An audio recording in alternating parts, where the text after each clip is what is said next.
What's up mga idol, may gagawin tayo. So kahit malayo, pinapadala pa rin ni sir. Galing pa ito ng Baguio mga idol, oh. Dahil gusto niya original LCD ang ipapalit natin. So saktong-sakto at meron tayo galing sa Unitshot. Buksan na lang natin mga idol. So sa mga gusto magpaayos, pwede kayo magpa-LBC, GNT, pwede kayo magpalalamove or any courier via deliver. At kung malalapit naman, pwede kayo mag-walk-in. So dito mga idol, ang gagawin natin, magpalit tayo ng LCD na original na galing sa unit. So 100% talaga siya original. So iba kasi ang original sa replacement mga idol, walang pagbabago sa display. So makakuha lang din po tayo ng original na 100%, ito ay galing sa unit. So buksan natin mga idol. So swertihan lang din pag magkaroon ng original mga idol. So hindi lahat ng unit ay meron tayong available. So ito, mag-PM kayo sa ating page kung sakaling may original tayo. So pwede nyo ipagawa. Ayan, buksan na natin to. So ang nakalagay sa Tecno Spark 50. Pero ang unit nito mga idol ay Redmi 14C. So saktong-sakto mga idol dahil meron akong nabili nung nakaraan. So chinap-chap ko na lang siya mga idol para mas okay, malaki ang kikitain kaya sa ibenta natin. So mura lang mabenta. So mas okay pa rin yung chop-chop. LCD battery board. So ayan, ito yung problema niya mga idol, oh. Damage ang LCD, so pwedeng nabasa ito, pwedeng nabagsak. Kaya, or pwede duda ko nabasa ito mga idol kapag ganito, or pwede rin siyang naipit. Kasi hindi naman magkaganito, or magguhit-guhit siya, or mag-line-line. So iba-ibang kulay siya. So kakaiba yung ano niya mga idol, sira niya. Hindi siya basag, pero ilang color siya, maraming color. Oh. Nag-7 color. May dilaw, may pula, may blue, may puti. So iba-iba. So kaibang sira mga idol, oh. Hindi naman siya basag, ayun, pansinin nyo. Pero nag-iba-iba ang display. So kapag ganyan, hindi na po yan marirepair. So kailangan natin buksan at papalitan. So buksan na natin mga idol. So gamit tayo ng 350 heat temperature. So liquid glass po ito mga idol. Hindi ito basta-basta mani-manihin ng pag-angat kasi pwedeng mabasag siya. Hindi kagaya ng mga plastic, kahit diretsuhin mo siya pag-backglass, pwede. So yan, gamit tayo ng 350 heat temperature. So sakto lang mga idol, ha, kasi baka may sobrang init. Biglang mag-crack yan. Salamin kasi to. Glass. Next step, so gamit tayo ng pantastas. So tastasin lang natin. So maraming salamat mga idol kahapon. Grabe, ang daming nagpagawa sa atin. So pagpunta ko ng supplier mga idol, pagbalik ko, grabe, ang daming customer na nag-abang sa atin, nagantay. Kaya pasensya na kung napaantay ko kayo kahapon. Angat lang natin ito. So, first time ito mabuksan dahil matigas pa. Ayan. Ikut-ikutin lang natin itong pantastas. Yun. So, glass yan mga idol. So, hindi basta-basta ito mani-manihin ng pag-angat. Pag nabasag yan, sabagay kung mabasag mo naman yan, may pamalit ako.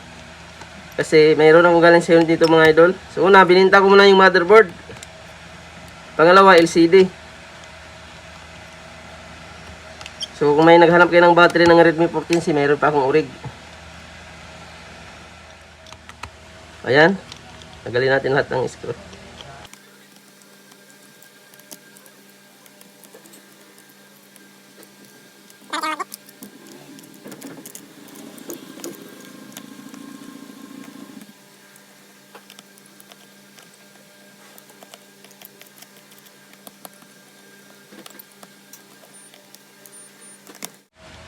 Ayan, tanggalan natin. So next step, angat natin yung SIM tray. So angat natin ito.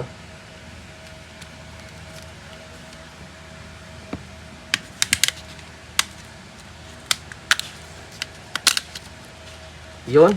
So angat na natin mga idol. So ito yung connection ng LCD. So tingnan natin baka na-disalign lang. So wala siyang basag pero nag-7 color. So backglass kabit natin. Yun, ganun pa rin. So LCD na talaga siya. So dito tayo, kuha tayo ng LCD mga idol. Meron tayong yan, oh.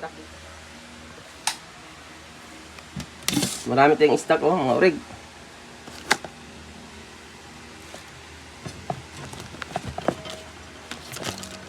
So meron tayong Redmi 13C. Meron tayong E54 na orig, oh. Samsung.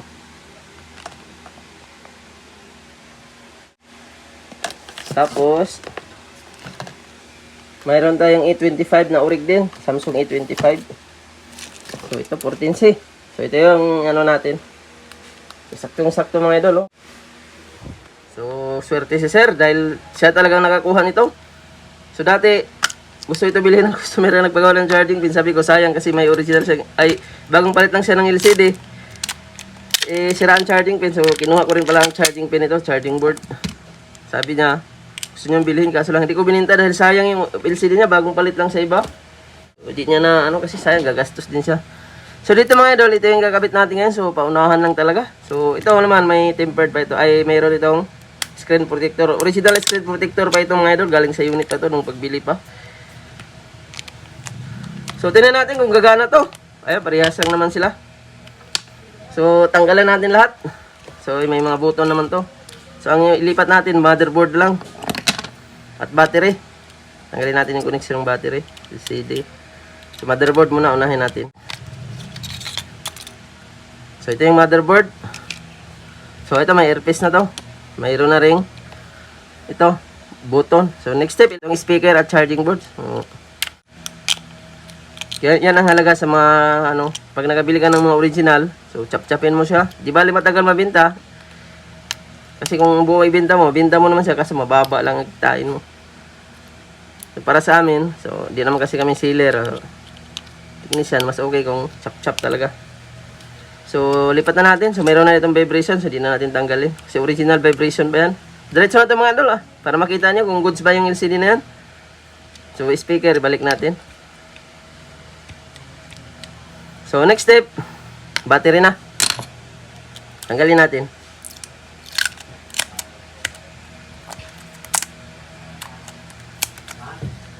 So, angat natin to. Hawakan lang natin. Yun o. Tanggal. So, yung pagkulubot ng battery mo, pag tinanggal mo, normal lang yan. So, wala pong maging problema yan. So, nababalik naman yan. Yan o. Maganda dyan, huwag mong initan kasi pag initan mo, yan yung mag-cause ng malambot na battery. Lalambot siya, madali na maglubat. So, pwede mo gamitan ng thinner. So, kahit mayupi mo naman ang battery, walang maging problema yan. Kasi nayuyupi talaga yung battery. Lalo na sa mga Infinix Tecno. Adjustable ang battery. So, dikitan natin to. Para hindi maalog-alog kapag nababagsak. Ito yung pag nagsisilbing lock sa battery. Yung yung na to yan, yung yellow tip. Ito. So, di na yan matanggal kahit kailan. So, kahit ibalibag mo nang ibalibag yan. So, balik natin yung motherboard. So, the moment of truth mga idol. Tingnan nyo kung goods ito or hindi. Pero sure ball ako nito, goods na goods to. Kasi, ang problema lang nito nung board ito mga idol. Patay ito, nabuhay ko naman ang board. Kasi doon sa, ang problema nito, na overcharge, grounded ang board. Sira yung UBP IC. So, pinalitan natin ng UBP IC. Origin ampere ko pala. So, nung naayos na, bininta ko yung board, may naghanap, sakto. So, 4 months na ito nakalipas mga idol. Ang nito, nabili ko to. So, ngayon lang nabinta ang LCD. So, yung board na una. So, yan. Parehas na parehas kasi. Ayan, the moment of truth. So, yung antena pala. So, kailangan natin ilipat to. Wag na wag niyong kalimutan mga idol. Pag naglipat kayo sa frame ng parts LCD. Kasi ito with frame na ang LCD dahil original ito. So, antena, wag na wag niyong kalimutan yan. Kasi yan yung nagsisilbing signal. Ito. Antena cable ito sa signal mga idol. So, diretso na natin lahat. So, cleaning muna natin yung speaker.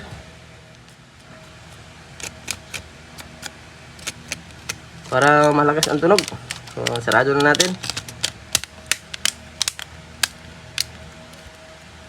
So, tingnan nyo kung nagawa or mag-display ba itong urig. So, iba pa rin ang kagandahan sa original talaga mga idol na LCD kaysa replacement.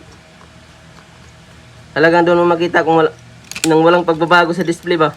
Kung gaming ka at replacement ng LCD, so huwag mo nang asahan na malaro mo nang maayos kasi minsan malag na siya, mabagal na mapindot or delay ba. Hindi kagaya talaga ng original talaga na 100% back to siya original, back to the display niya. Ang paggamit niya walang pagbabago. So kahit sabihin natin second hand yan basta galing sa unit, yun yung the best sa lahat. Yung iba naman ayaw ko niyan kasi second hand na, hindi niyo alam. Yan ang pinaka the best. Sa amin mga technician, hindi kami gumagamit ng replacement kasi alam namin, isang bagsak, sira agad. So, naghanap talaga kami ng mga galing sa unit. Yung iba nga, kahit basag, ginagamit pa namin eh. Kasi iba pa rin ang quality sa original display or galing sa unit. Kahit mga basag-basag na, so ginagamit pa rin naman. Kaya pansinin nyo sa mga technician, hindi gumagamit ng lalo na replacement. So, kung may mga basag-basag na extra, so yun ang nilalagay. Kaya pansinin nyo, may mga technician na basag-basag ang cellphone. So, hindi nila pinapalitan ng replacement. Kahit gumagawa pa yan. Dahil iba pa rin ang quality talaga ng galing sa unit. So, ayan, break natin lahat ng screw. So, shoutout sa inyong lahat mga idol. So, meron na tayong 700k followers sa ating Facebook. At meron na tayong 146k subscribers sa YouTube. So, maraming salamat sa inyong tiwala mga idol. So, patuloy tayo magturo para mas marami pang natutunan, lalo sa mga hardware. So, kapag ganito naman, ito ay mga easy na gawa lang. Pero, ang mga video na to ay para makatulong din ba kung ano ba ang pinakamagandang quality na LCD na maganda. Talagang hindi sasakit ang ulo mo. So, piliin nyo kung mayroong galing sa unit, mas okay. Kaya minsan, pag mga galing sa unit, mas mahal pa yan sa replacement kaya sabihin natin second hand. Dahil yan ang the best talaga. So, ayan, nadikit na natin. Gamit tayo ng T7. Yan, pit na pit siya. So, the moment of truth. So, pit na pit pa rin siya mga idol. Kasi, ayan, walang kaangat-angat. Normal na normal siya. So, una natin, the moment of truth. Ayan. Tadang! Yun, sabi ko na sa'yo. Sabi ko sa inyo mga idol, tested ang LCD na yan dahil nabili ko to talaga, buhay na, buhay siya. So, walang problema sa LCD. Ngayon, so, binta na natin at ayan. So, tanggalin ko na lang ito para makita natin kung gaano kalinaw. So, ito walang gas-gas to. Kasi na may plastic pa yan, hindi ko tinanggal. Kasi kung may stock man siya dyan, so hindi siya magagasgasan. Kasi may plastic. So, ito, palagan na lang ito ni sir ng tempered. So, wala rin kung available. Kung may available lang ako nito ganito kalapad, so libre ko sana. Malapad kasi itong mga idol, mahaba siya.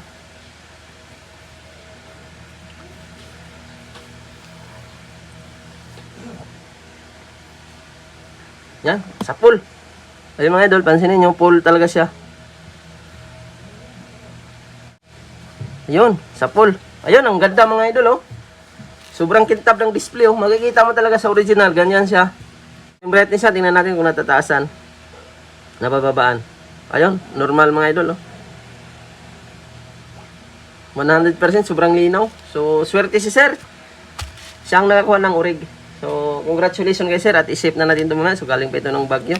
So, itong LCD niya, wala na itong gamit. So, sa mga gusto magpaayos, so kung baka mayroon akong galing sa health, magtanong lang kayo mga idol.